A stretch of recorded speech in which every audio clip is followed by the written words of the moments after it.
Hey, what is up guys, this is Cobb, and welcome to the account of Mr. Purez. He's not even 2 months in, man. He's approaching his pickup for good old Yaga, and this is what his account looks like at present, man. Got his kill up to level 60 recently, acting as his campaign farmer. No speed boots on this kill just yet, and I will be fixing up the builds on some of these champions just a little towards the end of the video. The son of a gun actually has Cantra the Cyclone, which I'm so jealous of, because this is a champ I just want for style points on my main account more than anything. Such a cool champion. But yeah, he's got her. His champion collection is looking great, but he's at the place right now where he has his first level 60 champion in the form of Kale, which is awesome. It's a great super early game account milestone to have. But then what the hell do you do next? What do you do after you have your campaign farmer, usually your starter champion, taken up to level 60? What should you be focusing on next? Right now, he says he feels like he's just kind of, I don't know, like engaging in some events here and there, you know, blasting some tournaments, just like grabbing a bit of gear, but he kind of feels like he doesn't know what to really be focusing on. What's the next step? What are the next goals that he should be working towards? And hey man, if you're looking to get involved in this series yourself, then make sure to go ahead and hit my beginner promo link down below at the top of the video description box to sign up to raid using my beginner promo link. That's the easiest way to get a priority pass to get involved in this account takeover series.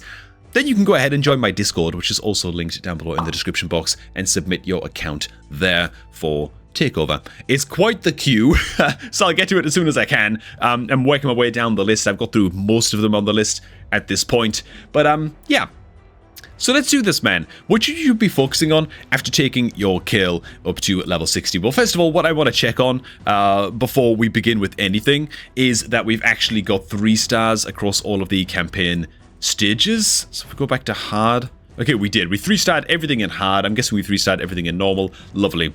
Yeah, so first thing that you want to do, in my opinion, as soon as you've got your campaign farmer up to 60, is just make sure that you're getting 3 stars on every single stage, no matter what. Even if you have to run like your campaign farmer plus, well, something like a Loki, for example. Like your campaign farmer plus a helper, just to sort of help them get through those rougher stages and beat all stages with 2 champions or less. And so it's totally worth doing. Oh, we've not actually made it to Brimstone Path yet? Ooh. That's a bit of a problem. That's a bit of a problem, isn't it? I guess that we're getting stuck. Okay, yes, we're getting stuck on the stage 7 here. And it looks like the Loki and the Kale are not quite able to hack this. Okay, yeah, we've really got to take care of this. This is like kind of like a huge deal. We actually have the Jareg sitting at level 37 in the champion roster just here. Just behind my camera. And so the Jareg might be able to help us get that done with his increased defense and ally protect. And so maybe that's something that we can work on during this takeover as well. But yeah, that's one of the basic challenges you want to get done. Other basic challenges are going to be the super early game stuff, like keeping up with these suckers. And so we're actually quite far behind on the artifact challenges on this account. Just make sure you go ahead and go back and get all of these done. I mean, it's win 3 helmets from clearing stage 2 of Sue's Varnock on normal.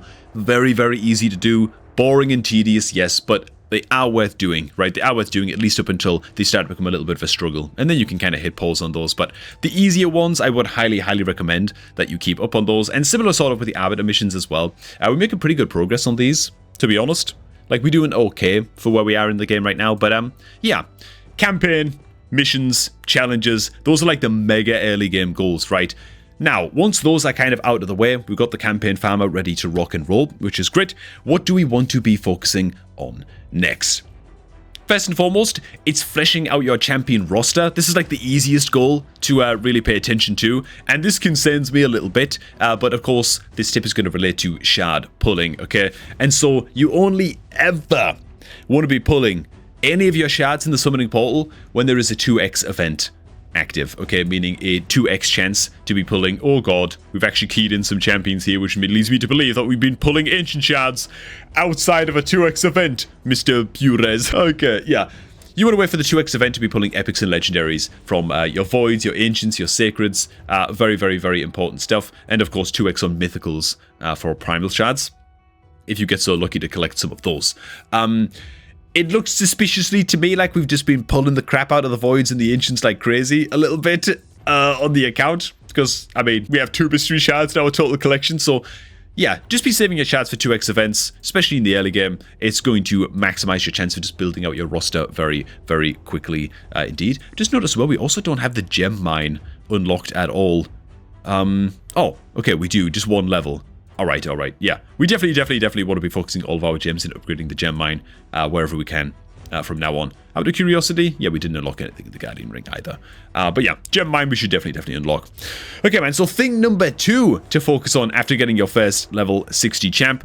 These are just going to be, honestly, your clan boss champions.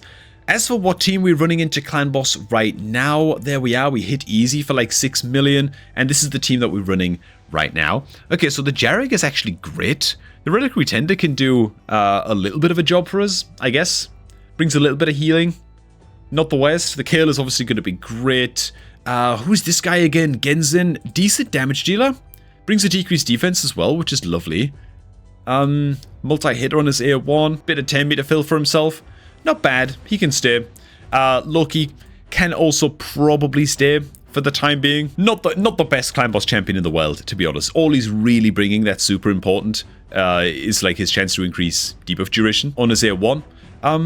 As for champions in the roster that we could be building out for clan boss, because remember, what we're looking for is a team with just good stability and a lot of poison damage. And so you're looking for decreased attack against the boss is exceptionally crucial. Things like Ally Protect for your own champions is a great buff to have. Increased defense for your own champions is a great buff to have. Increased speed for your own champions is fantastic as well. Often underrated, but is going to just get your team more turns in, more damage.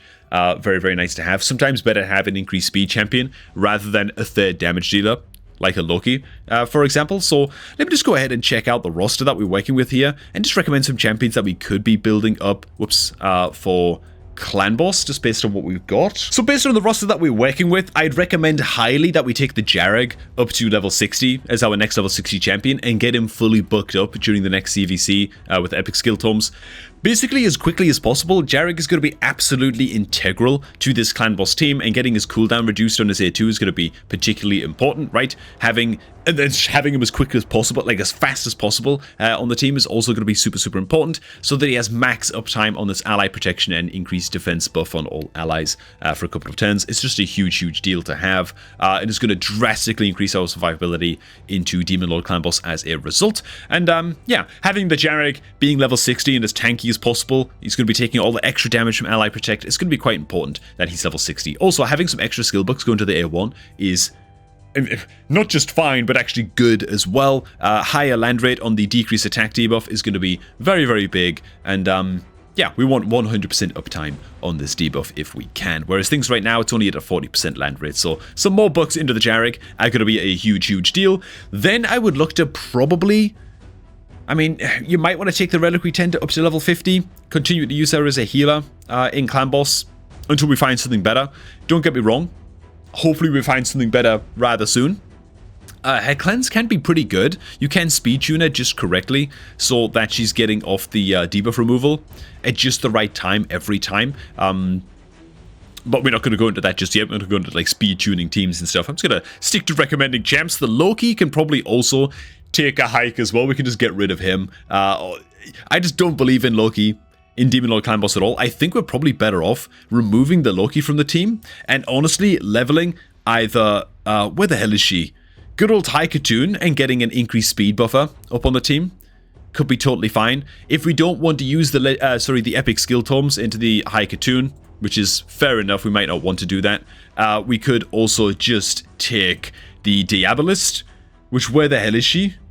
Diabolist is around here somewhere, right? Oh my god, there she is, man. Okay. So Diabolist sitting in the vault as one of the fusion component champions. We could just totally level a Diabolist up to level 50, and she can also just do great for the purpose of just being the increased speed buffer until we pull something better from shards. Like I said, I wouldn't recommend taking Diabolist up to level 60 for this, but she's much easier to build out than Haikatoon because of course she's campaign farmable.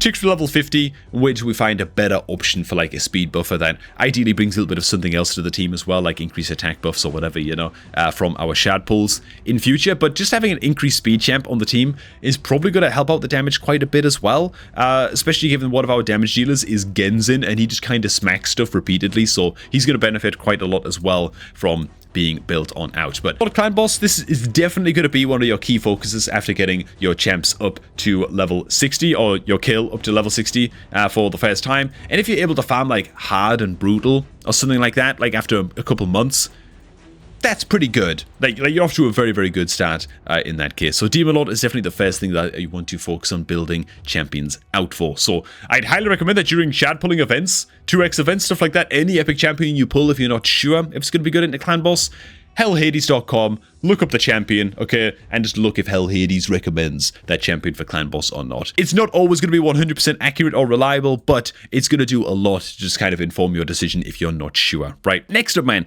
next thing you want to be focusing on are going to be setting up dungeon teams. Now, what does this look like? It's like the 4 core dungeons that we're talking about here, right? The early game dungeons, you might want to call them. Your first points of progression: Ice Golem, Spider, Dragon, and Fire Knight.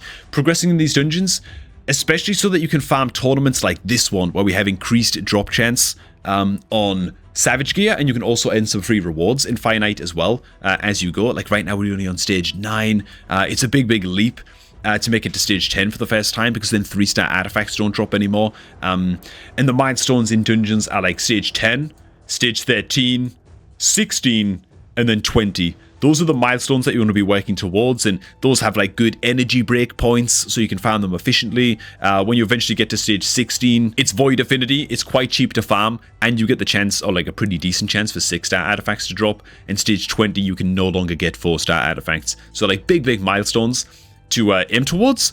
But yeah, as for a quick tip for how to build out each of these dungeon teams: Ice Golem, increase defense, decrease attack, take things slow. Don't be too quick to include things like increased speed and increased attack champs and decreased defense champions, right? Take things slow against the Ice Golem's dungeon and you can progress just fine. Jarek is going to be a great champion, again, to take up to level 60 for Ice Golems to help us progress here.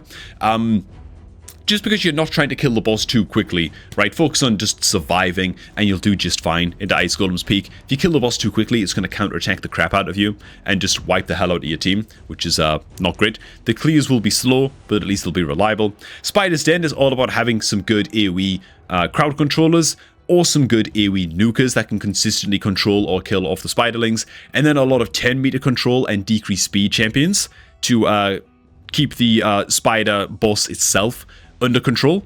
Quite an annoying dungeon to get started on, to be honest. Dragon's Lair is the opposite of Ice Golem. You're just in a damage race with the boss, right? Just have like 1 or 2 champions with AoE control or whatever, big AoE nukers, that kind of thing, to get you through the waves.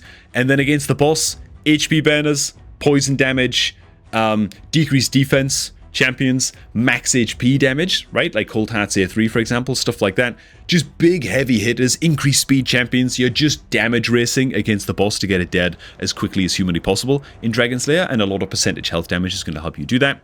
And against Fire Knight's Castle, it's, 1 or 2 champions, again, to sort of get you through the waves, and then as many champs as you could fit into the team that have multi-hitters to break his shield stacks, and then 10-meter controller champions as well. And so, yeah, we'll check out the roster real quick, I guess, and see which champs we could hypothetically build out for these. But this should be your next focus. Once you've got your first level 60 champ, you know, you've got a reasonable clan boss team up and running, you should be looking for champs to help you take on these dungeons, man. Because being able to farm these dungeons, again, during tournaments, get all those free rewards, those increased drop rates, this is what's going to build you a good early game supply of, hopefully some 5-star, maybe some 6-star gear, as you start to enter into the mid-game and start to build out and max out more champions, you know.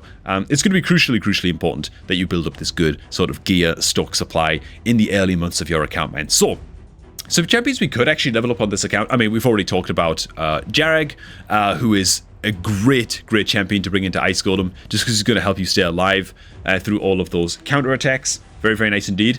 I'm not sure what Ripper Fist is doing here, by the way. Apparently he has some use in Fire Knight's Castle. What, just because he has like a double hitter? Okay, double hitter and a triple hitter. I mean, I would not recommend leveling Ripper Fist, frankly. I think we'd be better off just holding on to some better options in terms of multi-hitters. Things like Apothecary, if we find him in future, would be great. Wow, we actually got a Phoenix just sitting here as well. That's quite interesting. That's quite good. Yeah, we just don't have that many good champs right now, though, for taking on a lot of the bigger dungeons. We do have an Armiger sitting at level 40. Remember that we do have to build the Armiger out with 100% crit rate and 10 accuracy for every dungeon stage you're clearing. So if you're clearing stage 10 of Spider and you're looking to control the Spider's 10 meter with an Armiger, then you're going to need 100 accuracy. If you're on stage 15, 150 accuracy, and so on and so forth. The Armiger right now is built out with defense percent, main stat gauntlets, and I gotta assume these are like defense or, oh god, flat attack boots. Oi, oi, oi, oi, oi. Yeah, I'm not gonna be rebuilding a lot of champs on this account. If not, I'll be here all night. Because I get so carried away when doing that. But yeah, some champs in this account do need rebuilds. I just can't get to all of them in this one session. So Armiger is a champ that is worth taking up to level 50 once you can reliably build him out with 100% crit rate. And for that purpose, we should be using the fitting room during an artifact enhancement event to just roll up some gear. Ideally, you're going to find some like crit rate percentage main stat gauntlets. It's going to be the easiest way to get Armiger's crit rate up, and just build them out like this, and yeah, pull the trigger on taking Armiger up to level 50 when you have the resources, and you can do quite a lot of work against the Fire Knight, 10 meter control, and Spider's Den. Besides that, we just kind of need to wait for shard pulling events on this account, to be honest. Farm up dungeons where we can, stage 10, dragon tournaments, stuff like that are going to be quite important for us to farm out. And ideally, to be honest, Dragon Slayer tournaments feel like some of the best for me to farm in the early game. They come along like once every week or two. Dragon Slayer tournament will kickstart and you'll get increased drop rate on speed gear, which is just some of the best gear in the game. Even in the late game, you can still find use for some good speed gear, man. So Dragon tournaments, absolutely premium. And our man, sort of thing number 4 to focus on once you've maxed out your campaign farmer and you're taking care of all those early game challenges, right? We've got pull your shards on 2x events. We've got focus on building out good clan boss champions. We covered the kind of tools you want to be bringing to clan boss as well already a bit earlier on in the video. Got lots of guides up on the channel, by the way, covering sort of like beginner clan boss guides as well that you might want to check out if you're interested in those. We also covered tournaments and just engaging in dungeon tournaments and building out champions that are going to help you specialize in certain dungeons and progress up to those sort of stepping stone stages that are very important. Build up a good early game gear supply. Next up, your next biggest concern for me is going to be Doom Tower, right? And just climbing up the Doom Tower as much as you can. It's going to be lots of free rewards from the early floors, even if you can only make it up to like the second boss or something. Lots of free rewards every monthly rotation. You can also farm just some very basic forge gear from like the early bosses as well, just using your silver keys to farm up these early bosses and get some forge crafting materials that you can then use to earn some free points in CVC and just even to sell off all of that gear because it's probably going to be quite low quality if you're just farming the low stages.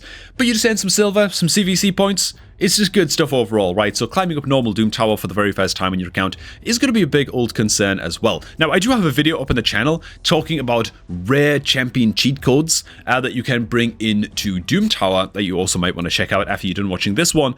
But Metal Shaper is one of those cheat codes, and so is Sentinel. These are two champions that we could look to build out a little bit later on, right? I think that Jarrig is priority number 1 on this account. We could also take up Genzin up to level 60 as well, just to max out our clan boss damage quite a bit more too.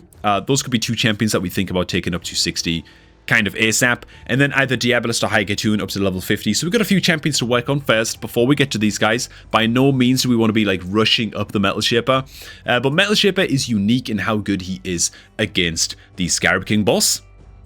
Just because he has a 2-turn cooldown, 2-turn duration shield buff. So as long as Metal Shaper is booked and is the fastest champion on your team, all you need to do then to defeat the Scarab King boss in Doom Tower, because the shield, like 100% shield uptime is so important, otherwise you trigger boss counterattacks. All you need to do then is control a boss's 10 meter and have one champion in a destroy set. That's it. And you just beat Scarab King, you know? You can also build out not only Armiger, which where is he? We also have Armiger ready to go, right? As one of our 10 meter controllers against Scarab King. I actually did equip my Armiger in a destroy set in the super early game. And I just left him in that destroy set with 100% crit and stuff. And I just used him as a 10 meter controller. Very slow Scarab King killer. Very inefficient to do, but it made it so that I could just sort of set and forget that team. You know, it was handled, it was taken care of. Another champ you can build up as a very, very nice early game controller that's going to help you out in the Scarab King is going to be Elfgard. Because again, she's an uncommon champion. Just feed copies of Elfgard into Elfgard. And then you got a 2-turn cooldown, attacks one enemy, decrease enemy turn meter by 50%.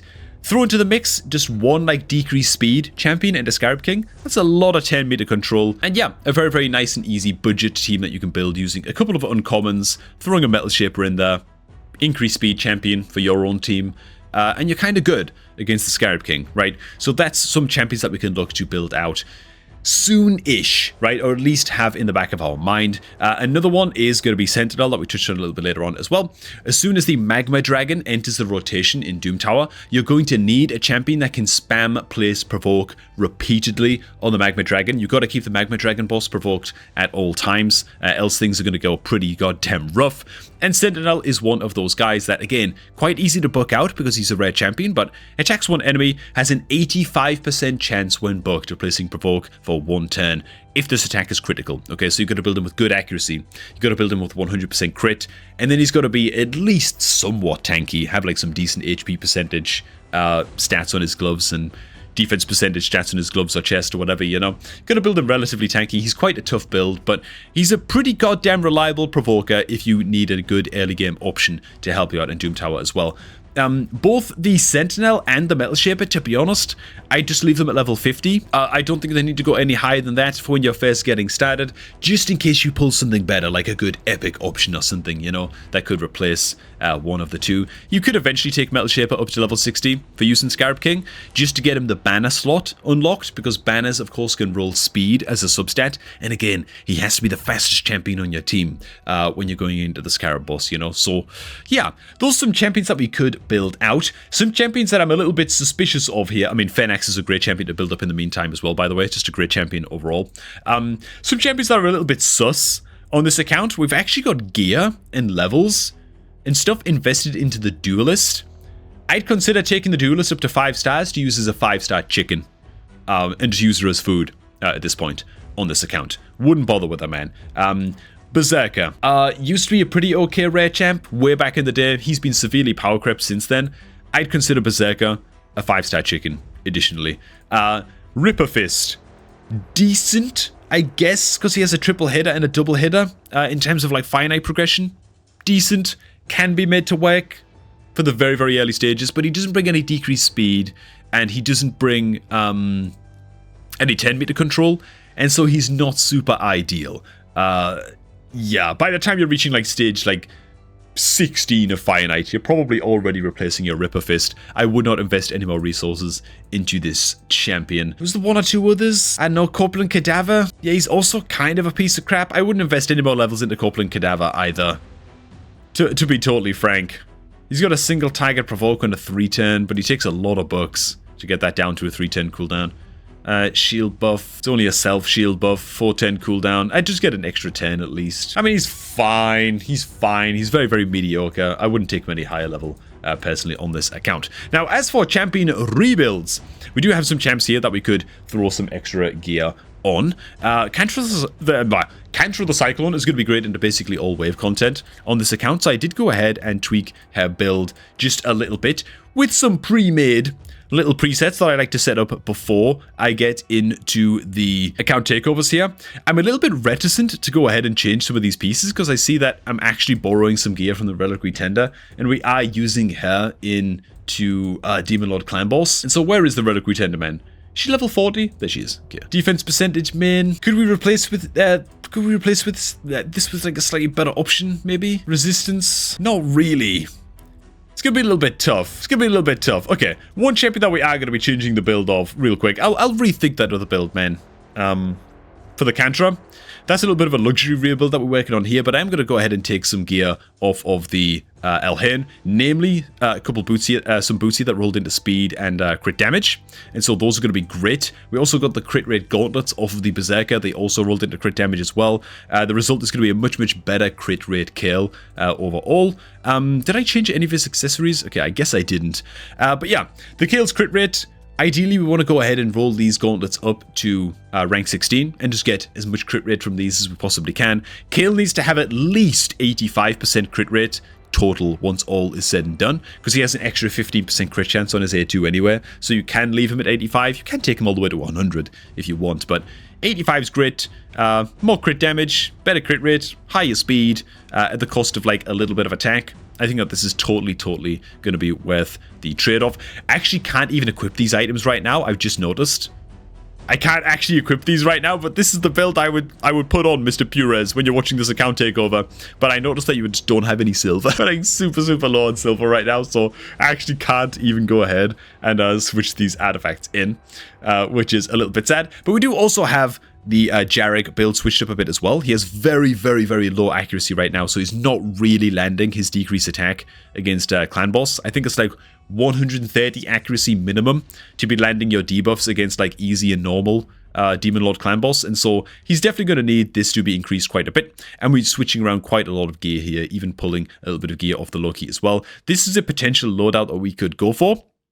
And then when we eventually ascend Jarek up and get like the amulet and the banner accessories on Jarek, that should make his accuracy pretty easy to take care of as well. And there's also some items here that, again, Purez, the account owner, can roll up during next artifact enhancement when he has the silver to do so. Additionally, this shield as well hopefully rolls into some accuracy and defense. That's currently on the Sentinel, and it's going to be much more useful to have this gear on the Jarek than the Sentinel, right? So ideally we can get him up to at least like 130, 140 accuracy with some accessories on here, and after rolling up some gear. And so that is the Jarek build that I would go ahead and switch him over to. Again, a lot of these items need rolling up. His HP isn't looking so good right now, but it's because these don't have levels, right? So that's the Jarek rebuild that we would take care of. And as for the Loki, what the hell did I do for this? It was lit, alright? I actually can't quite remember what the hell I did for this. Am I straight up just replacing the helmet with something a little bit better? What the hell does he have on currently? Defense percent, accuracy? Or maybe it's because I'm switching this helmet onto somebody else in like a different build, so I had to replace it. I think maybe that's it. I think maybe that was my thinking, man. Okay, well, yeah, we've got a Loki the Deceiver build left in there as well. And I guess I just chose to leave him in the stun set because we have quite limited supplies on this account anyway. So, yeah. I think that's basically everything good to cover in terms of champion builds. Like I said, I'm just incapable of tweaking anything on this account right now. And those are really the 4 things that you want to be focusing on after you've got your first level 60 champ up and running on your account, man. Once you've got all those early challenges out of the way, literally the challenges, the earlier missions, 3-star in all the campaign stages, all of that good stuff. 2x shard events, very crucially important. Building out a clan boss team and covering all of the bases that you got to cover with those. Focusing hard on dungeon tournaments and trying to collect and take up to at least level 50 some dungeon specialists for each of your dungeon teams, and blast the hell out of those during tournaments, specifically the dragon dungeon, where you're going to be getting that increased drop chance on the likes of speed gear. Very crucially important. Finite is also great for Savage gear. Fantastic set for your nukers. And then your Doom Tower champions can come after that. So a little bit of more of a theoretical account takeover in this one today for Mr. Purez, but all the same, I do hope that it was helpful to learn about a few things in this video for newer players who are in a similar position, who have their first level 60 and weren't really sure where to go from there. So hell, thanks for watching, guys. Hope you guys did enjoy this one. If you did enjoy this video and you want to get involved in this series yourself, then the easiest way to do that is simply by signing up to Raid by using my beginner promo link, which is down below at the top of the video description, man. You start off your account with 4 free epic champions. It's an incredible way to start off a new Raid account. And yeah, we'll get you a priority pass for getting involved in the account takeover series, which you can get involved in and submit your account for by using the Discord link in the description box below. Alright, thanks for watching, everybody. Hope you guys did enjoy this one. And I'm going to catch all of you guys just a tad bit later, man.